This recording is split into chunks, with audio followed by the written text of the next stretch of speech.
నిన్న సాడ్ వీడియోలోకి వెళ్ళిపోయాం కదా. ఈరోజు ఎమోషనల్ రోలర్ కోస్టర్లో ఉన్న మనం హ్యాపీగా ఉన్న సిచ్యువేషన్ గురించి మాట్లాడదాం. నిన్న మనం మాట్లాడిన దాని గురించి చూసుకుంటే ఎమోషనల్ సపోర్ట్ అది ఇది ఇది అది అని చెప్పుకుంటే మస్తు మాట్లాడినా కదా.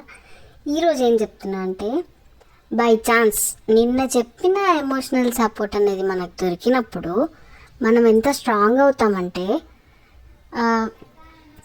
ఎదుటి వాళ్ళు మనల్ని ఏమన్నా మనకేమనిపిస్తుంది అంటే ఏం లేదులే, అప్పుడు పూర్తికి మనం బాధపడతాము. కానీ తర్వాత ఎవరితోనైతే మనం అన్నీ షేర్ చేసుకుంటామో, మనకి ఎవరైతే ఎమోషనల్ సపోర్ట్ ఇస్తారని మనం అనుకుంటున్నామో వాళ్ళతో వెళ్ళి చెప్పినప్పుడు మనకేమనిపిస్తుంది అంటే, అరే ఇదే కదా నేను ఎందుకంత ఫీల్ అయిపోయినా అన్న థాట్ వచ్చి మనం ఇంకా స్ట్రాంగ్ అయిపోతాం. ముందున్న దానికన్నా ఇంకా ఇంకా ఇంకా ఇంకా స్ట్రాంగ్ అయిపోతాం. మనం ఒక కెరియర్లో ఎదగడానికి కూడా ఇలాంటి ఎమోషనల్ సపోర్ట్ అనేది మనకు చాలా హెల్ప్ అవుతుంది అన్నమాట. సో ఎమోషనల్ సపోర్ట్ ఉన్నా లేకపోయినా మనం స్ట్రాంగ్గా ఉండాలి, అది తర్వాత విషయం.